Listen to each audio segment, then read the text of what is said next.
Ja tere ka kõigile veel kord. Mina olen siis Maarja ja täna räägin teile siis digiturunduse trendidest ja sellest, kuidas need aitavad sihtkoha kuvandit luua ja sihtkohta nii-öelda digitaalselt kaardile panna. Räägime sellest, et miks on tagasiside oluline ja kuidas seda võiks küsida ja mida sellega teha. Ja siis veidikene natukene ka Google'i ja TripAdvisori võimalustest. Ja loodetavasti siis need 3 teemat moodustavad siis teie jaoks ühe sellise terviku, sest nad on kõik omavahel seotud. Aga alustame siis sellest, et kuhu siis turundus ja turismiturundus liigub. Väga palju on viimasel ajal teemaks selline jätkusuutlikkus ja see ei ole kuhugile kadunud. Endiselt on inimesed huvitatud jätkusuutlikust roheturismist ja väga palju just keskendutakse nendele elamustele, mida siis turismisektor pakub. Ja üks selline suurem trend viimasel ajal on ka selline heaolu ja nii vaimse kui füüsilise heaolu turism ehk siis wellness tourism. Veel selline huvitav trend, mis meil seoses erinevate nutiseadmetega järjest enam levima on hakanud, on spontaansuse kadu. See on nüüd selline 2 otsaga asi. Ühest küljest võiks ju vaadata seda, et inimesed teevad järjest enam spontaanseid otsuseid, nad broneerivad majutust või hotelli või leiavad endale restorani justkui reisi jooksul, mitte enam nii väga ette planeerides. Aga samas tegelikult need otsused ei ole nii spontaansed, kui me arvame. Turistid teevad juba reisi ajal väga palju selliseid planeerimata otsuseid, näiteks valivad endale välja restorani, aga need otsused tehakse tavaliselt koha peal vastavalt sellele, mida siis nad oma nutitelefonist või mis iganes digiseadmest, mis seal kaasas on, mis infot nad selle koha kohta või selle vaatamisväärsuse või selle atraktsiooni kohta leiavad. Ja vaadatakse väga põhjalikult arvustusi, vaadatakse seda infot, mida on teised inimesed digikanalites jaganud selle tooteteenuse või koha kohta ja eeldatakse sellist personaalset lähenemist nii reklaamides kui ka siis klienditeeninduses. Ja on huvitav vaadata tegelikult, kuidas tegelikult selline võib-olla otsus, mis inimesele või tundub, et inimene on väga spontaanne ja otsustab justkui koha peal, mis ta tee peal vaatab ja kuhu ta läheb, siis tegelikult neid otsuseid väga palju mõjutab see info, mida ta siis digikanalites saab. Ja seetõttu on siis järjest enam võimalik ka tänapäeval reklaame, eriti sotsiaalmeedias, kliendile nii-öelda kohandada vastavalt kas soole, vanusele, asukohale, siis sihtida väga täpselt reklaame, mis on selline oluline asi, mida iga turundaja peaks tegema. Veel nende trendide peale vaadates siis äri ja puhkuse kombineerimine, ehk siis kui me võtame 2 sõna nagu business, äri ja leisure ehk siis vaba aeg ja kombineerimine, siis sellest saab leisure ehk siis äri ja puhkuse selline kombineerimine, mille tulemuseks ongi digitaalsed nomaadid, kes erinevates nendes riikides ringi reisivad, erinevates piirkondades elavad lühemat ja pikemat aega ja nende iseloomustab siis see, et neil ei ole otseselt sellist kindlat riiki, kus nad siis baseeruvad, vaid nad vastavalt oma vajadusele, sellele, mis neid huvi pakub või kus parasjagu mingisugune kogukond formuleerub, nemad siis liiguvad ringi rohkem. Ja loomulikult ei saa me üle ega ümber ka erinevatest digikogukondadest. Selleks võib olla midagi lihtsalt nagu väike reisihullude grupp Facebookis, aga samas võivad näiteks olla ka erinevad virtuaalsed huvipõhised kogukonnad, kus siis inimesed infot vahetavad. Ja loomulikult on suurenenud ka nutitelefonis broneeringute tegemine, ma arvan, et seda oleme kõik näinud, et väga palju on sellist impulsostu just läbi oma nutitelefoni, nii siin mõttekoht kõigile ettevõtjatele, et kas teil on olemas kas oma äpp või teil on olemas nutitelefoni sõbralik koduleht, jällegi väga oluline asi, mida kaaluda. Ja järjest olulisemaks muutuvad ka erinevad arvustused ja soovitused, mida siis inimesed jagavad üksteisele, ehk siis selline digitaalne kogemuste jagamine järjest suureneb ja sellest me kohe lähemalt räägime ka. Veel üks asi, millele tähelepanu pöörata, on häälotsing, ehk siis Google'is enam ei trükita niivõrd neid erinevaid otsingutermineid, vaid Google'iga järjest enam suheldakse, küsitakse tema küsimusi ja küsitakse küsimusi nende asjade kohta, mis huvi pakuvad ja selline põnev trend, millele võiks tähelepanu pöörata või mida enda jaoks äkki ära kasutada, ongi see, et tegelikult milleeniumi generatsioon ja need nooremad generatsioonid, kes seal otsa veel tulevad, nende jaoks hetkel videosisu on päris selline huvipakkuv ja ennast nagu huvitavatel teemadel ollakse nõus tegelikult vaatama väga-väga pikki videoklippe, olgu see siis sihtkohast, selle ajaloost või vaadatakse erinevaid lugusid, mida siis sihtkohad jutustavad. Sellest kohe räägime lähemalt ka. Aga mis siis selle kõige tulemus on see, et tegelikult iga turundaja, iga teenusepakkuja, iga tootepakkuja võitleb inimese tähelepanu nimel. Ja kus siis meie tähelepanu on? Loomulikult sotsiaalmeedias. Ma panin siia slaidi peale erinevad sotsiaalmeediakanalid, mida kasutatakse. Ja iga turundaja peab nüüd enda jaoks vaatama välja, et mis on siis need olulised kanalid, kus siis nende kliendid liiguvad. Aga mõned mõttekohad teile siiski, et kas teil on koduleht, kas teil on ilus ja mobiilisõbralik koduleht, kas te olete kasutanud oma sisutekstide kirjutamises otsingumootori optimeerimise jaoks olulisi sõnu, olulisi märksõnu, välja mõelnud seda, mida teie kliendid internetis otsivad ja kuidas siis nendeni jõuda. Et kas teil on uudiskiri, kas te jagate seal infot ja mida te teete enda sotsiaalmeedias, et mis on need kanalid, mida te kasutate ja mis on see sisu, mida inimesed tahavad sealt leida. Ja kui me vaatame nüüd seda sisu hulka, siis tegelikult üks selline huvitav statistika siit TripAdvisorist näiteks on see, et iga minuti jooksul lisandub TripAdvisorisse kuskil 80+ erinevad sellist sisukildu, kui neid niimoodi nimetada, ehk siis arvustusi, pilte, tagasisidet, mõtteid, arvamust sihtkoha kohta, atraktsiooni kohta, kus inimene käis ja külastas. Et see info hulk tegelikult, mis internetis leidub, on väga-väga suur. Ja seetõttu siis on hästi oluline, et kui te tahate potentsiaalsele kliendile silma jääda, siis te peate ütlema välja, et kuidas te siis olete pildis kõikide nende erinevate faaside ajal, millal inimene siis, mille tõttu siis inimene nagu teiega võiks kokku puutuda. Ehk siis, kui hakatakse reisi planeerima, siin on siis selline 5 erinevat sellist staadiumit või faasi, mida siis inimene läbib, kui ta näiteks reisi endale planeerib ja mingit sihtkohta või atraktsiooni külastab. Ehk siis kõigepealt otsib interneti avarustest inspiratsiooni, näeb oma tuttavate sõprade postitusi, vaatab erinevaid pakkumisi ja pärast seda hakkab ta juba konkreetsemalt mingisugust plaani paika panema ja paneb siis paika marsruudi, võib-olla need kohad, mida tahab kindlasti külastada.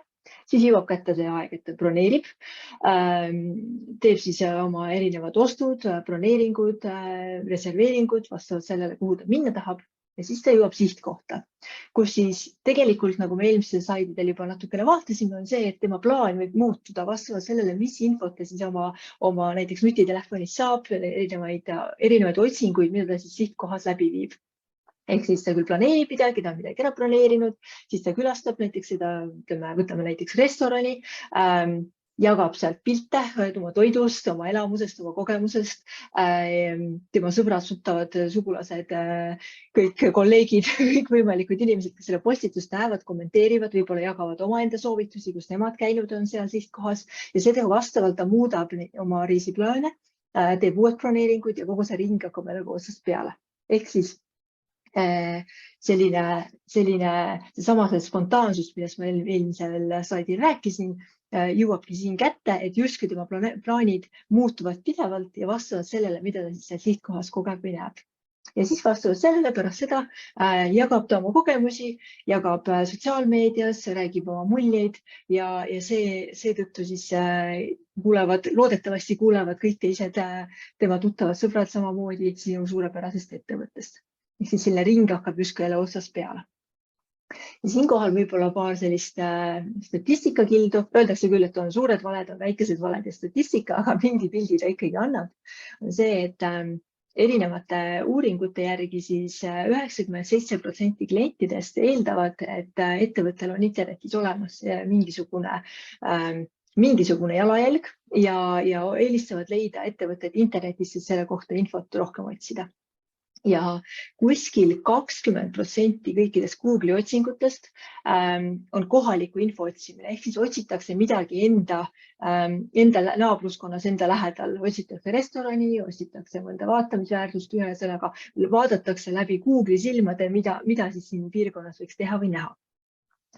Ja see on küll USA statistika, aga kuskil 65% USA turistidest broneerivad hotelli samaks päevaks, kasutades telefoni. Ehk siis jällegi, see on võib-olla põhjus, kes Bookingu kaudu hiljuti Bookingu broneeringuid on teinud, näeb, et Booking väga suunab inimesi kasutama oma telefoni broneeringute tegemiseks. Ja kuskil 49% Kanada turistidest kasutavad reisisaite, ehk siis Expedia, Travelocity, Orbitz, kõik need suuremad saidid, mis Kanadas kättesaadavad on, ja ne otsivad siis sealt erinevat infot. Ja kõige selle mõjul siis kujunebki välja selle sihtkoha lugu. Ehk siis see, kuidas on positsioneeritud tooted, mis arvustusi on jäetud, millised on piirkonnas selline koostöö toimel tekkinud erinevad ühistegevused, üritused, võib-olla mingisugune podcast, milliseid suunamudijaid on kasutatud ja mida nemad sihtkoha kohta räägivad ja millised on need väikesed digikogukonnad, mis seal liiguvad, pluss siis kõik need erinevad sotsiaalmeediakanalid, mis siis mõjutavad kõike seda, kuidas siis sihtkoht digikanalites välja näeb. Ja selle põhjal võiks siis öelda, et review ehk arvustus on siis kas kullaauk või toote-teenuse surm. See ei ole minu ütlus, ma olen seda erinevates viisides ja erinevates vormides kohanud nii ajakirjanduses kui ka erinevate teenusepakkujatega rääkides, aga oluline on see, et eriti väike ettevõtjal arvustus on alati olulisem kui bränd. Bränd ehk see toote või selline kujutluspilt, mis inimesel teie peas tekib, kui ta mõtleb teie toote või teenuse peale. Et arvustus on alati olulisem kui bränd. Ja siin väikene selline idee teile, et teile võite vaadata oma konkurentidele jäetud tagasisidet, saage aru, mida teie konkurendid teevad, sellist, mis kliendile võib-olla väga ei meeldi või mida kliendid tahavad, et paremini tehakse ja tehke paremini. Ja põhjus siin on selles, et kui me vaatame sellist hinnaskaalat, siis kui minna kuskil üle 59 euro, kuskil 60 euro kandis tekib hetk, et ostu ei teha enam emotsiooni ajal, vaid tehakse pigem mingisuguse ratsionaalse põhjenduse abil. Ja selleks tihtipeale on see, et võetakse arvustusi, vaadatakse, mida siis eelnevad kliendid kirjutanud on. Ja jällegi statistikat veidikene, et 95% turistidest loevad enne broneeringu tegemist arvustusi ja kuskil 52% neist on siis sotsiaalmeedias nähtud tagasiside põhjal muutnud oma reisiplaane. Ehk siis jällegi väga oluline, mida teie kohta kliendid räägivad. Ja sellest tekibki selline väikene tagasiside liigikene, ehk te saate tagasisidet kliendi käest või veel parem, vaatate konkurentide tagasisidet ja teete kohe paremini või siis teete oma tagasiside põhjal asju paremini. Külastajate rahulolu suureneb, tulevad paremad arvustused, seetõttu tuleb rohkem broneeringuid ja tuleb rohkem paremat tagasisidet ja nii enne see ring siis käib. Ja kui me räägime üleüldse tagasisidest, siis loomulikult rahulolev klient on ju kõige odavam klient. Ta tuleb teie juurde suurema tõenäosusega tagasi ja loomulikult ta siis jagab infot teie toote või teenuse kohta ka teistele inimestele. Ehk siis selline nii-öelda kliendis saab teie suurim reklaamija või parim reklaamija. Kui me nüüd üldse tagasisidest räägime, et kuidas siis seda küsida? Ehk siis juhtub ju tihtipeale see, et klient jätab teile tagasisidet siis, kui midagi on halvasti või valesti läinud. Mõni inimene tihtipeale ei oska väga hästi, kas kirjalikult tagasisidet jätta või ei soovi seda teha. Ehk siis teil on võimalik erinevatel viisidel korjata inimeste käest tagasisidet ja seda siis enda jaoks kasutusele panna. Ehk siis näiteks, kui teil on e-pood, siis võite pärast ostutehingut saata kliendile meeldetuletuskirja. Kui teil on uudiskiri, siis te võite läbi selle suunata inimest jätma näiteks läbi mingisuguse veebivormile tagasisidet või suunama teda kuhugile TripAdvisorisse näiteks teile head arvustust jätma. ja teil on võimalik kasutada ära sotsiaalmeediat, panna näiteks Instagrami väike küsimuste kastikene oma story'desse ja vaadata, kas kliendid jätavad sinna tagasisidet. Teil on võimalik korjata tagasisidet ka täitsa tavalise paberi peal, panna väikene kastikene kuhugile, näiteks hotelli puhul check-out'i ajal igast inimestel libistada oma tagasiside kastikesse kuhugile. Teil on võimalik klientidega sotsiaalmeedias suhelda, teha näiteks erinevaid sotsiaalmeedia postitusi, kus te küsite inimeste käest tagasisidet, uurida tagasisidet või küsida inimeste arvamust sotsiaalmeediagruppides või siis jätta pop-up küsimustiku selline võimalus ostuveru juurde. Ehk siis neid võimalusi on palju ja on oluline, et te siis korjaksite seda tagasisidet, et näiteks seda oma veebilehel näidata või vaadata, et teil oleks erinevates kohtades, kuhu teile saab avalikult arvustusi jätta, siis need arvustused olemas.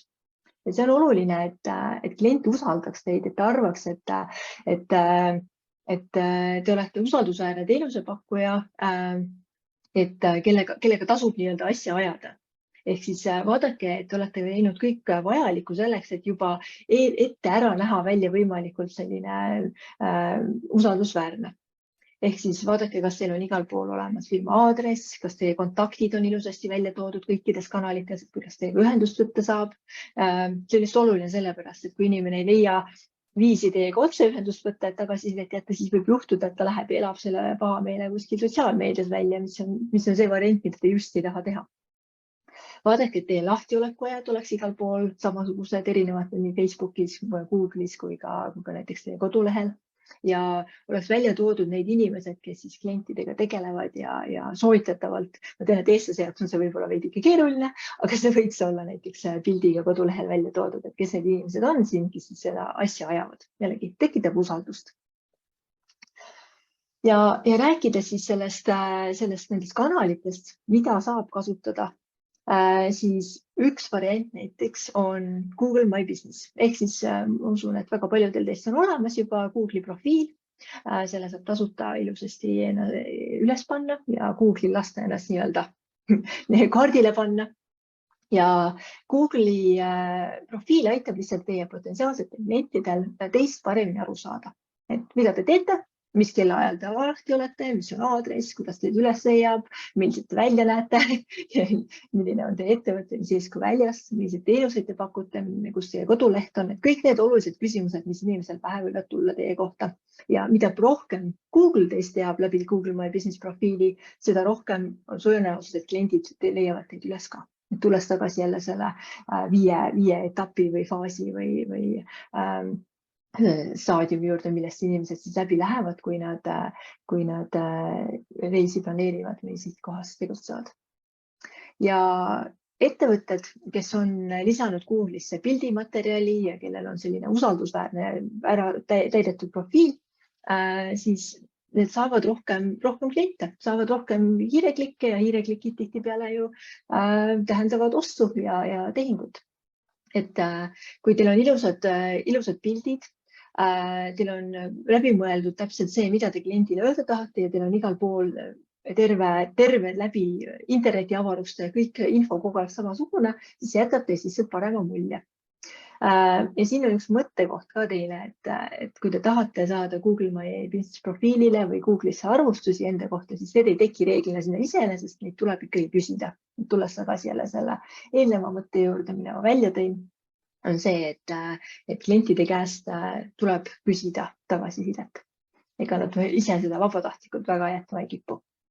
Ja loomulikult Google'i häälotsingu jaoks, millest ma enne natuke rääkisin, ongi see, et teil peab olema Google My Business profiil, sest Google'i häälotsing töötab just vastavalt asukohale, ehk siis inimesele näidatakse vastavalt tema asukohale neid tulemusi.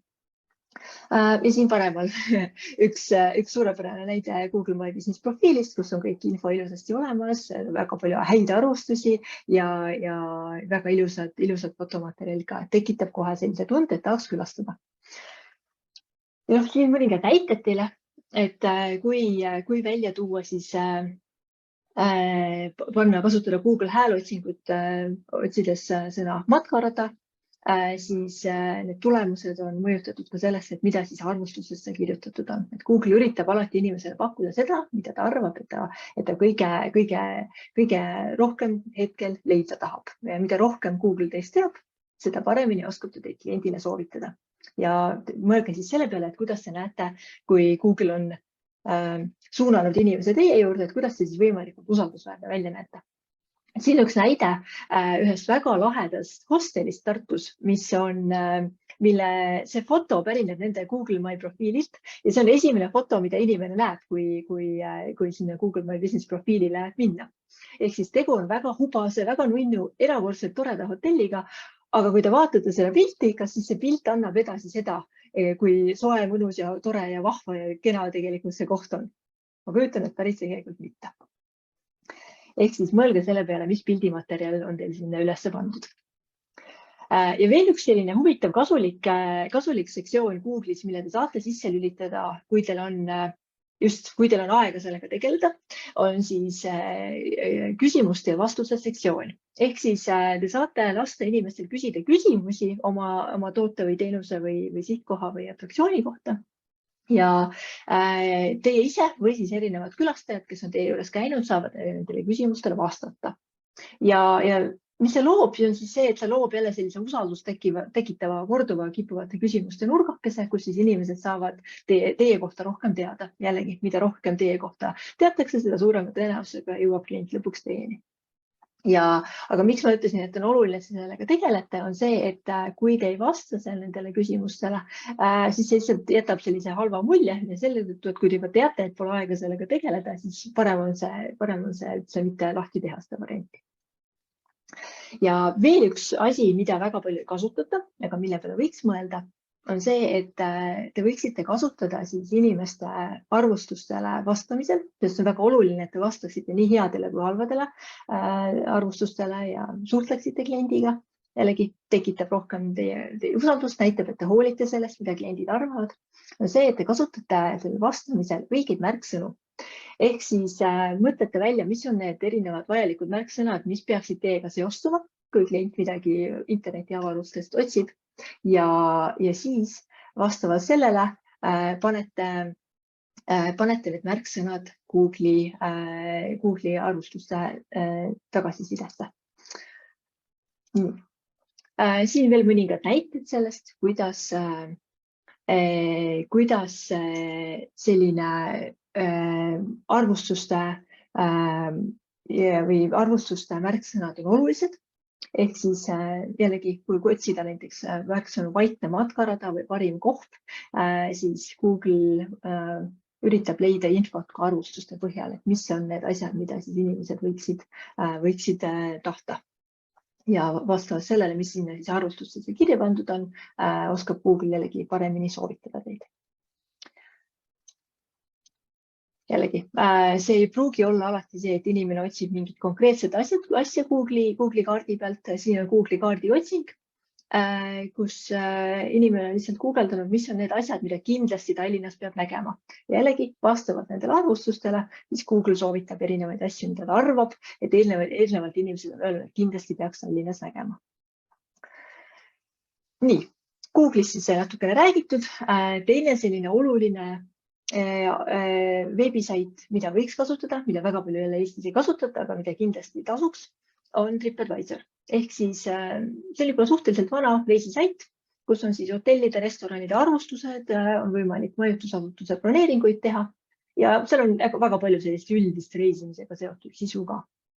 Ja loomulikult üks asi, miks see TripAdvisor oluline on see, et jällegi kui guugeldada näiteks Põlvamaad ja erinevaid atraktsioone, mida peab kindlasti seal nägema, siis Google võtab tulemusi ka TripAdvisorist vastavalt sellele, mida siis eelnevad külastajad sinna kirja pannud on ja kas te olete TripAdvisorist sama profiili loonud või kui te ise seda ei ole teinud, siis äkki mõni külastaja on selle teinud. Ja siin on ka väga-väga oluline, et nimi, aadress ja telefoninumber, ehk siis sama lühend napp, mida te siin näete, nimi, aadress ja telefoninumber, inglisekeelne lühend, et need oleksid igal pool samad. Jällegi, tõstab usaldusväärsust, aitab Google'il paremini teid näidata erinevate otsingutulemuste seas ja üleüldse on kliendil lihtsam ka orienteeruda ja teie juurde jõuda niimoodi. Nii nagu Google'is on TripAdvisoris samamoodi olulised head arvustused ja need võimalikult kenad pildid, mille te olete siis sinna selle oma profiili peale üles pannud ja loodetavasti teie külastajad ka.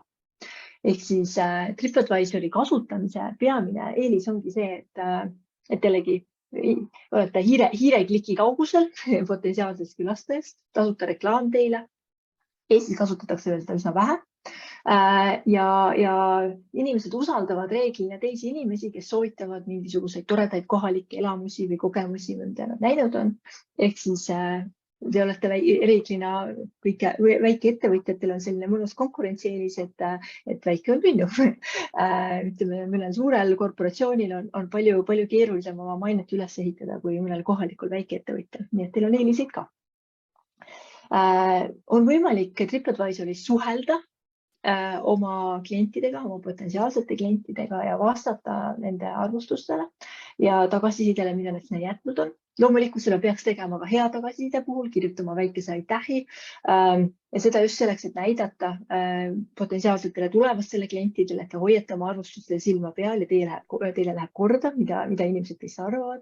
Aga väga oluliseks muutub see ka siis, kui teile jäetakse halb arvustus, mis võib-olla ei pruugigi tõele vastata. Et siis on väga oluline, et te võtaksite, läheksite TripAdvisorisse ja kontrolliksite seda narratiivi ja vastate sellele arvustusele sellega, mis tegelikult juhtus. Loomulikult jäädes viisakaks ja kenaks. Teil on võimalik saada sealt väärtuslikke linki oma veebilehele, leitakse Google'ist tänu sellele panemini ülesse. Ja te saate seal suhelda oma klientidega, ehk siis ta annab selle veel ühe sellise kanali, kuidas jõuda lähemale oma kliendile selles suures digimaailmas. Ja siit üks näide ka, et see screenshot on tehtud siis, kui ma guugeldasin, oli Korea toiduisu, otsisin Korea restorani Tallinnas ja leidsin selle tänu sellele, et keegi oli maininud jällegi arvustuses seda õiget märksõna, mida ma just praegu guugeldasin jällegi, et teil oleks võimalikult lihtne üles leida. Siin mõningad näited lihtsalt sellest, et kuidas TripAdvisorit kasutada. TripAdvisoris saab tellida endale erinevaid kleepse, mida siis saab ukse peale panna, et see digitaalne maine, mis teil on, kanduks edasi ka sellesse pärismaailma, kui nii võib öelda. Ja TripAdvisori selline usaldusväärsus aitaks teil ennast paremini reklaamida, aga siis, kui inimene võib-olla jalutab teie uksest mööda ja vaatab, näeb seda silti akna peal. Ja siin keskel on selline QR-koodiga selline näide, et kuidas siis saab inimest paluda või nagu meelde talle tuletada, et ta jätaks teile tagasisidet. Ehk siis siin on üks QR-kood, mida skännides siis inimene satub kohe sinna TripAdvisori lehele, kus tal on võimalik otse teile tagasisidet jätta. Et TripAdvisorist on võimalik tellida endale neid väikseid kaardikesi või miks mitte neid ka ise teha. Kus te saate inimesele meelde tuletada, ehk siis näiteks ta käib teie juures restoranis söömas, siis on tihtipeale ma olen näinud laua peal need väikesed kaardikesed, kus inimestele või tuuakse need arvega, kus inimestele tuletatakse meelde, et oleks kena, kui te jätaksite tagasisidet ja meile arvustuse TripAdvisoris. Ning seal on ka sellised erinevad muud vahendid, mida TripAdvisoris saab tellida, aga põhimõte on see, et kui inimene teie juurest lahkub ja tal on olnud tore ja meeldiv kliendi kogemus, et kuidas siis talle meeldib tuletada seda, et ta läheks TripAdvisorisse ja jätaks neile positiivse arvustuse. Ja arvustustest rääkides, tihtipeale võib juhtuda, et teil ei jäeta positiivset arvustust ja seda juhtub alati kõigil, ka parimatel ettevõtetel. Siin on lihtsalt üks näide sellest, et tegelikult olenevalt sellest, kas te kummitustesse usute või mitte, ma usun, et ükski ettevõtja tegelikult ei saa kontrollida, kas tema juures kummitab või mitte. Aga siin üks arvustus inglise keeles, see on päris arvustus, mida inimene on jätnud TripAdvisorisse ühe tärni, seetõttu, et ta väidab, et selles hotellis kummitas. Et mida siis sel juhul teha? Ja sel juhul ma ütlen teile, et ka halba arvustust tegelikult saab reklaamile ära kasutada. Ehk siin on üks näide Inglismaalt, kus üks kohvikuomanik võttis kõik oma negatiivsed arvustused ja igal hommikul kirjutas krediitahvli peale siis ühe negatiivse arvustuse põhjal reklaami, mis talle TripAdvisorisse jäetud on. Ehk siis siin on näide sellest, kuidas ühel hommikul oli tema siis restorani ees selline väike krediitahvlikene, et astuge sisse ja proovige kõige hullemat putru, mida see üks naine seal TripAdvisoris kunagi söönud oli. Ehk siis tema juures on võimalik seda putru proovida. Ja nõnda ta vahetas neid silte vastavalt sellele kõikidele nendele negatiivsetele arvustustele, mis talle TripAdvisorisse jäetud oli. Ehk siis ta võttis selle negatiivse ja tegi sellest hoopis midagi positiivset. Ja siit selline väikene mõte teile ka, et igal juhul te saate nende arvustustega midagi teha. Loodetavasti on need kõik head ja positiivsed ja teile kirjutatakse ainult toredaid ja häid asju, aga isegi kui mõnikord juhtub sinna selline väike negatiivne arvustus, siis ka see on tegelikult teile võimalus. Nii et sellega ma hetkel lõpetaksin oma ettekande ja soovin teile kõigile edukaid turundustegusid, edukat möllamist seal digimaailmas. Üle ega ümber me sellest ei saa, nii et üritame siis võtta sellest kõige paremat. Aitäh teile! Aitäh, Maarja! Meil on siin chatis üks selline mitte päris küsimus, aga keegi jagab oma kogemust selles, kuidas ikkagi see isiklik kogemus on hästi oluline, kindlasti on ka. Pigem see Google'i vajalikkus on välismaise külastaja jaoks oluline. No juba see, et sa kaardil oled, eks ole, et see on ülioluline, sest et siis sind on ka parem leida, eks ole. Ja see on väga tõsi selle koha pealt, et ma ei ütlegi, et te peate kõik minema Google'isse ja unustama ära kõik isiklikud suhtused, et Google, TripAdvisor, kõik nad on lihtsalt tööriistad sellest suurest tervikust, mis moodustab nii nende omavahelise suhtluse kui ka kõige muu jooksul, et loomulikult hea tagasiside levib Eestis väga lihtsalt ka niimoodi, et räägitakse üksteisele toredaid mõtteid ja asju. Ja siis muidugi seda on ka välja toodud, et lihtsalt selle info lisamine ja see jääb sinna oma elu elama väga pikaks ajaks, et ikka peab uuendama infot. Ja loomulikult sellepärast see väike lahe ingliskeelne lühend NAP, NAP, nimi, aadress ja phone number ehk siis telefoninumber. Ehk siis need on eriti olulised, et oleks alati uuendatud, et teiega oleks võimalikult lihtne ühendust saada. TripAdvisoriga mulle tundub, et neil need asjad ei ole nii head, et seal on infot, seal on vana infot ka, et tihti ongi, et kuidas seda vana infot muuta, et siis inimesed jäävad hätta sellega, aga nüüd mõeldes sellele, et meil on tulemas Tartu 2024 kultuuripealinn, siis ikkagi need asjad jõuaks veel õigeaegselt korda teha, tasub ikkagi natukene mässamist kindlasti. Ja selle koha pealt on ka oluline, et vaadata, millised kanalid on teie jaoks kõige vajalikumad, et tihtipeale minnakse tehakse, mul on vaja YouTube'i, mul on vaja Instagrami, mul on vaja TikTok'i, kõiki neid säravaid ilusaid asju, aga siis unustatakse ära, et on vaja kõigi nendega tegeleda ka. Et jah, valige välja need asjad, mis on teie jaoks olulised, kus teie kliendid tulevad või arvate, et nad võiks tulla. Katsetage ja üritage sinna nagu sisu luua ja võimalikult palju rõhku panna. Aitäh, väga head näpunäited ka, et selles maailmas, kus kõik on tegelikult muutuv trendides, et tasub silma peal hoida ja võtta mingi asi alustamiseks ette ja siis see ära proovida ja siis on julgust minna järgmise kallale. Suurepärane. Siin on veel Liis kirjutanud ka kommentaari, et tema, kui ta kuskile läheb, siis tema kindlasti vaatab Google otsingu tulemusi ja siis on need erinevad visitisaidid, mis on nii Eestis kui ka mujal, et jah, et kui on mingi vana info, et siis võib täitsa ämbrisse astuda, et eriti mis puudutab avamisaegasid ka kindlasti hoida silma peal, et see oleks nagu adekvaatne info. Aga aitäh sulle, Maarja. Suur aitäh. Aitäh.